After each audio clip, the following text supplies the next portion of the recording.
नमस्कार दोस्तों, संविधान को एक सांस में जाने। संविधान को एक सांस में जानेंगे तो देखिए भाई, प्रस्तावना में 13 दिसंबर 1946 को पंडित जवाहरलाल नेहरू की अनुशंसा पर प्रस्तावना को संविधान सभा के द्वारा 22 जनवरी 1947 को स्वीकार कर लिया गया। प्रस्तावना को अमेरिका से, इसकी भाषा को ऑस्ट्रेलिया से लिया गया। प्रस्तावना संविधान का अंग नहीं है, बेरूवादीवाद मामले में 1960 में माना गया। प्रस्तावना संविधान का अंग है, केशवानंद भारती मामले में 1973 में माना गया। 42वां संविधान संशोधन अधिनियम 1976 द्वारा प्रस्तावना में 3 शब्द जोड़े गए, समाजवादी, पंथ निरपेक्ष और अखंडता। इसके बाद प्रस्तावना मूल रूप से संविधान की आत्मा है, गोलकनाथ के मामले में सन 1967 में माना गया था। मूल अधिकार को पंडित जवाहरलाल नेहरू ने अनुच्छेद 32 को भीमराव अंबेडकर ने भारतीय संविधान की आत्मा माना, जबकि ग्रेनवेल ऑस्टिन ने भाग 3 और भाग 4 यानी मूल अधिकार और राज्य के नीति निषेध तत्व को भारतीय संविधान की आत्मा माना था। के.एम. मुंशी ने प्रस्तावना को भारतीय राजनीति की जन्मपत्री तथा पालकीवाला ने इसे संविधान का परिचय पत्र कहा था। हमारा संविधान 26 नवंबर 1949 को अंगीकृत, अधिनियमित तथा भारत की जनता को आत्मार्पित कर दिया गया था।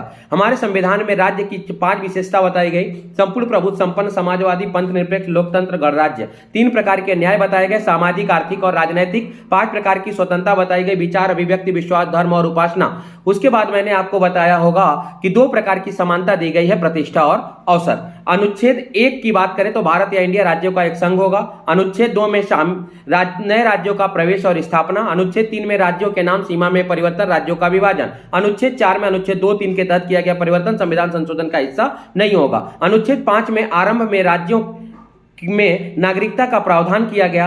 अनुच्छेद 6 में पाक भारत यानी 19 जुलाई 1948 तक पाकिस्तान से जो भारत आ गए वे भारत के नागरिक होंगे। अनुच्छेद 7 में भारत पाक भारत यानी कि ऐसे लोग जो 1 मार्च 1947 के बाद स्थायी रूप से निवास करने पाकिस्तान चले गए, उसके बाद भारत आएंगे तो उन्हें भारत की नागरिकता ग्रहण करनी पड़ेगी, यह अनुच्छेद 6 के अध्याधीन होगा। अनुच्छेद 8 की बात करें तो भारतवंशियों के लिए नागरिकता का प्रावधान किया गया है। अनुच्छेद 9 में नागरिकता का नष्ट, नागरिकता 3 प्रकार से समाप्त होती है। अनुच्छेद 10 में नागरिकता पर संरक्षण। अनुच्छेद 11 में नागरिकता पर विधि बनाने का अधिकार संसद के पास होगा। अनुच्छेद 12 में राज्य शब्द को परिभाषित किया गया। अनुच्छेद 13 में मूल अधिकार को अल्पीकरण करने के लिए बनाई गई विधि प्रभावहीन या शून्य होगी, लेकिन मूल अधिकार पर कोई प्रभाव नहीं पड़ेगा। अनुच्छेद 14 में विधि के समक्ष समता का अधिकार है। अनुच्छेद 15 में सामाजिक न्याय, जाति, धर्म, लिंग, वंश के आधार पर भेदभाव नहीं किया जाएगा। अनुच्छेद 16 में लोक नियोजन में अवसर की समानता, जाति, धर्म, लिंग, वंश के आधार पर सरकारी नौकरियों में भेदभाव नहीं किया जाएगा। अनुच्छेद 16 के घ में ओबीसी, एससी, एसटी, महिला के लिए आरक्षण का प्रावधान। अनुच्छेद 17 में अस्पृश्यता का अंत है। 18 में उपाधियों का अंत है। अनुच्छेद 19 में स्वतंत्रता के अधिकार के तहत 19A के तहत वाक्य की स्वतंत्रता, 19B के तहत सभा को संबोधित करने की स्वतंत्रता, C के तहत संगठन बनाने की स्वतंत्रता, D के तहत भारत में घूमने की स्वतंत्रता, E के तहत भारत में बसने की स्वतंत्रता, F आपका संपत्ति की स्वतंत्रता जिसे अभी निश्चित कर दिया गया है, जी में जीविकोवृत्ति के लिए व्यापार करने की स्वतंत्रता दी गई है। अनुच्छेद 21 में प्राण एवं दैहिक स्वतंत्रता का अधिकार है, जो कि जीवन का भी अधिकार है। अनुच्छेद 22 में गिरफ्तारी से संरक्षण के बारे में बताया गया है। अनुच्छेद 23 में मानव दुर्व्यापार एवं बलात्श्रम के विरुद्ध अधिकार है। अनुच्छेद 24 में बच्चों को खतरनाक कल कारखानों में नहीं लगाया जाएगा। बच्चों को कैसे माना गया तो 14 वर्ष या उससे कम उम्र वालों को बच्चा माना गया। अनुच्छेद 25 में आपको अपने धर्म से संबंधित धर्मावतरण करने का अधिकार है और अपने धर्म को अबाध रूप से आप मान सकते हैं। अनुच्छेद 26 में अपने धर्म से संबंधित कार्य प्रयोजन कर सकते हैं। अनुच्छेद 27 में यदि कोई भी धार्मिक कर लगाया जाता है तो वह कर देने के लिए बाध्य नहीं होंगे।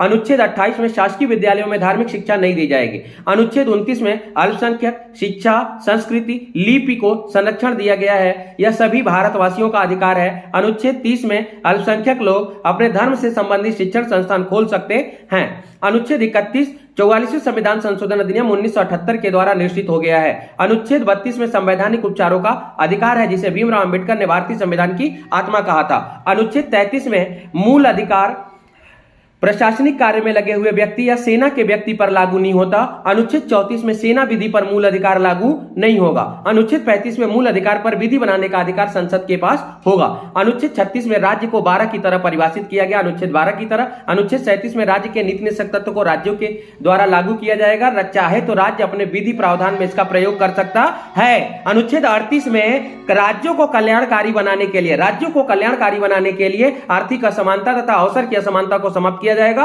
अनुच्छेद 39 में आर्थिक समानता के प्रयत्न के तहत महिला और पुरुष को जीविकोपार्जन के लिए व्यापार करने की बात कही गई। 39 के ख में धन का संकेंद्रण नहीं कर सकते, गांव में उत्पादन का संकेंद्रण नहीं कर सकते, गांव में महिला और पुरुष को समान कार्य के बदले समान वेतन दिया गया, अंग में मजदूरों के लिए बच्चों के लिए निःशुल्क स्वास्थ्य परीक्षण है, च में बच्चों को निःशुल्क टीकाकरण का प्रावधान किया गया है। अनुच्छेद 39 क को 42वां संविधान संशोधन अधिनियम 1976 के द्वारा गरीब व्यक्ति के लिए निःशुल्क विधिक सलाहकार का प्रावधान किया गया है। उसके बाद हम बताते हैं अनुच्छेद 41 में काम, शिक्षा और मनोचित दशाओं के तहत कुछ दशाओं में काम पाने का अधिकार दिया गया। अनुच्छेद 42 में काम की न्यायसंगत दशाएं तथा स्त्री प्रसूति सहायता होंगी।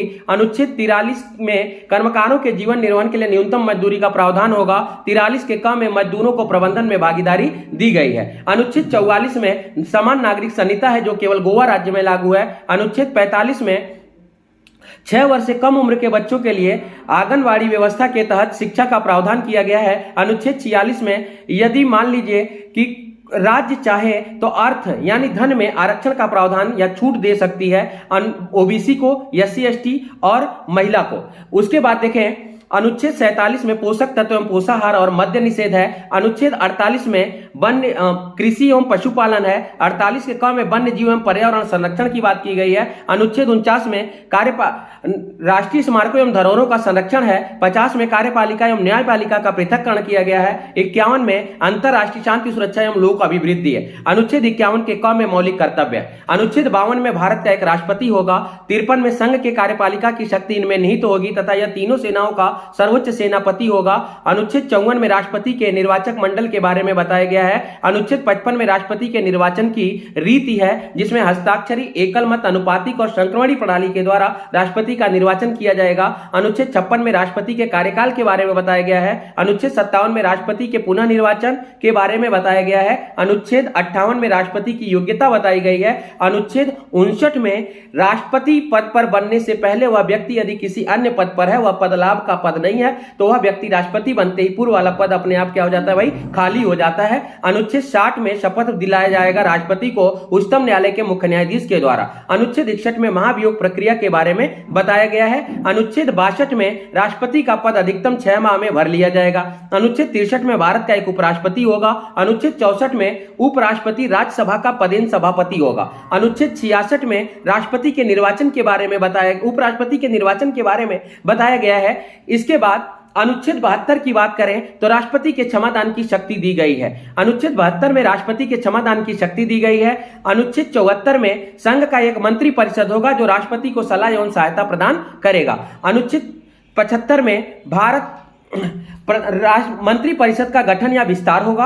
अनुच्छेद 76 में भारत का एक महान्यायवादी होगा। अनुच्छेद 78 में मंत्री परिषद का राष्ट्रपति के प्रति कर्तव्य बताया गया है। अनुच्छेद 79 में भारत का संसद होगा। अनुच्छेद 80 में राज्यसभा के बारे में, अनुच्छेद 81 में लोकसभा के बारे में बताया गया। अनुच्छेद 85 में मैंने बताया कि मंत्री परिषद की सलाह पर लोकसभा को 5 साल से पहले भी राष्ट्रपति भंग कर सकता है। तो ये आपका अनुच्छेद 100 तक के इंपॉर्टेंट अनुच्छेद हैं, इन्हें याद कर लीजिए। नमस्कार।